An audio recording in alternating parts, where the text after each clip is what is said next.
Hi guys, it's Ed Barton, the social anxiety coach from crushsocialanxiety.org. Today I wanted to get a little bit deeper with you, talk about a more serious subject, which is something which is very close to my heart, which affected me and my life throughout the time that I was dealing with social anxiety, which is drugs, okay, both legal and illegal. Now, by the time I was 15, I already had bad social anxiety. I didn't even know what it was back then. And I started to smoke cannabis, weed, marijuana, whatever you want to call it. And I discovered that this had a miraculous effect on my social anxiety, and I immediately felt completely relaxed. It was like I was in this bubble, in this kind of haze, and nothing could touch me. So once I had this breakthrough, I then very quickly started to smoke it a lot more regularly, and before I knew it, I was actually smoking cannabis every single day. And by the time I was 16, I was basically stoned 24/7. My grades started to go downhill. It looked like I was going to fail a lot of my high school exams. I was smoking before school, during school, after school. I would pass out at home on my bed. My dad would come and find me and think that I was just tired from working too much, but I was basically on my way to a cannabis addiction, and I was addicted to cannabis from the age of about 16 to 21. I smoked ridiculous amounts of it every day, and that was basically because I was self-medicating with cannabis. And for anybody with social anxiety, this is a big danger that you need to be aware of, which is a dependence on marijuana or cannabis, because it can be very effective at dealing with the symptoms of SAD in the short term. Shortly after I started smoking cannabis, I also realized that alcohol was something which worked amazingly for social anxiety. So that was something that I started to use and then abuse. And I would be drinking before any social engagement. If I ever got a date when I was later in life, I would drink like 4 pints, 4 big drinks of, 4 big bottles of lager before I went out to have that confidence. And I absolutely loved alcohol because I felt it allowed me to be the person that I really was. And if you're watching this, there's probably a very good chance that you too have realized that both alcohol, and or cannabis allow this, effect and make you really feel like you can be who you really are and just be free from social anxiety, for a short time.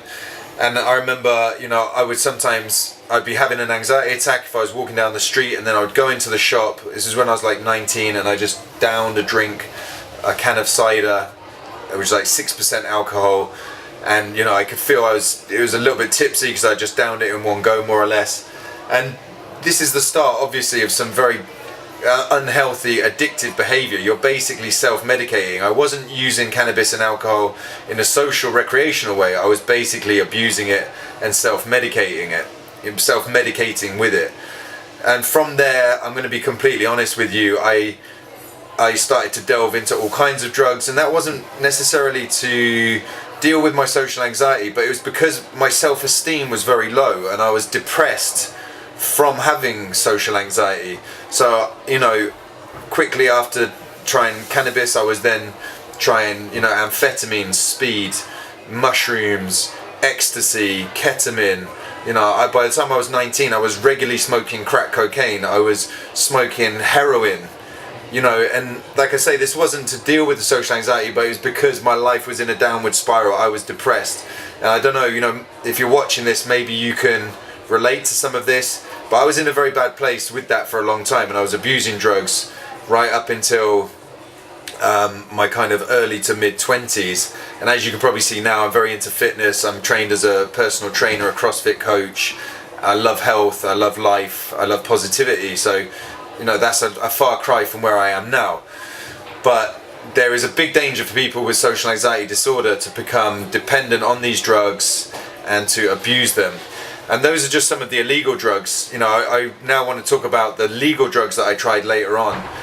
When I was in my late 20s and early 30s, I started to use a antidepressant in serotonin, SSRI, which is a selective serotonin reuptake inhibitor called sertraline, or it's also known as Zoloft. and this is meant to have a good effect on anxiety. It's an anti-anxiety medication, but for me, I've got to say it really didn't work. It had all kinds of adverse side effects. It screwed up my libido. I had no sex drive. It gave me weird muscle contractions in my face. It actually made me more anxious in the long run, so I stopped using that. I was also using a beta blocker called propranolol, and this was incredible. When I first started trying it, you know, I could get up in front of a huge room of people and give a public speech. I felt amazing. It was like I had this peace and room to be the person that I really wanted to be and say what I really wanted to say, and you know, and I was thinking about my words rather than thinking about the people, and this felt like a miracle. But I then had to use it more and more, and you know, I had like diminishing returns, and it was less and less effective the more I used it. And other legal medications that I've used, I'm trying to think. I've used Zoloft, I've used propranolol, I've used herbal supplements as well, like ashwagandha. I've used reishi mushrooms, valerian root, rhodiola, rosea extract, all these kinds of things. And for me, the herbal stuff didn't work, but my overall, you know, message and my overall findings from this was that in the short term, that stuff might work great. Like, you might feel good from drinking alcohol, you might feel good from smoking weed, or you know, taking an antidepressant, but in the long run, it's basically just a band-aid. It's not getting to the root cause of your social anxiety. It's not getting to the root cause of why you feel worse than other people, why you can't look people in the eye, why you feel self-conscious walking down the high street, why you don't love who you are.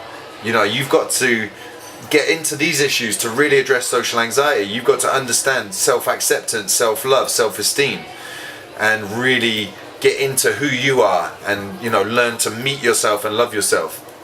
And for me, these drugs, you know, they cannot do that. I mean, recently I've also tried DMT, ayahuasca, these so-called miracle drugs that can cure everything. It didn't work. Yeah, I had some nice insights. I've tried psilocybin mushrooms, LSD, and these are things which take you deep into your own mind and your psyche, and it gives you lessons, but they wear off. You don't take that into your everyday life, into your everyday consciousness and existence. So for me, my findings, and I can only say what has happened to me and what's worked for me and what hasn't. I'm not trying to lecture you and tell you what you should and shouldn't do, but these things, these drugs, they always wear off, and you're still going to be left with your same sense of self. For me, overcoming social anxiety was about building a positive lifestyle with exercise and diet and sleep and nutrition and all this kind of stuff, and CBT, but it was also really about changing my relationship with myself and how I viewed myself. And this was done through psychotherapy, really predominantly CBT, you know, cognitive behavioral therapy, and exposure therapy, getting out and practicing situations and just getting better and better socially, building my confidence in myself. Those are the things for me that had really lasting long-term effects. Not going to Peru and drinking ayahuasca, not taking mushrooms, not drinking alcohol before a dinner party, not taking, you know, Zoloft. These things all wore off, and they were basically just a band-aid for the deeper problem, which I hadn't addressed at that point. So that's basically all I've got for you today. You know, it's not a rant, I'm not trying to lecture you, but I just want to share with you, you know, the experiences that I've had with drugs, both legal and illegal, and, you know, let you know the teachings and the learnings that I've had from those over the last couple of decades when I've been, you know, delving into social anxiety and how to overcome it. So please make sure you subscribe to the channel here. Check out the blog if you're not already on the blog right now.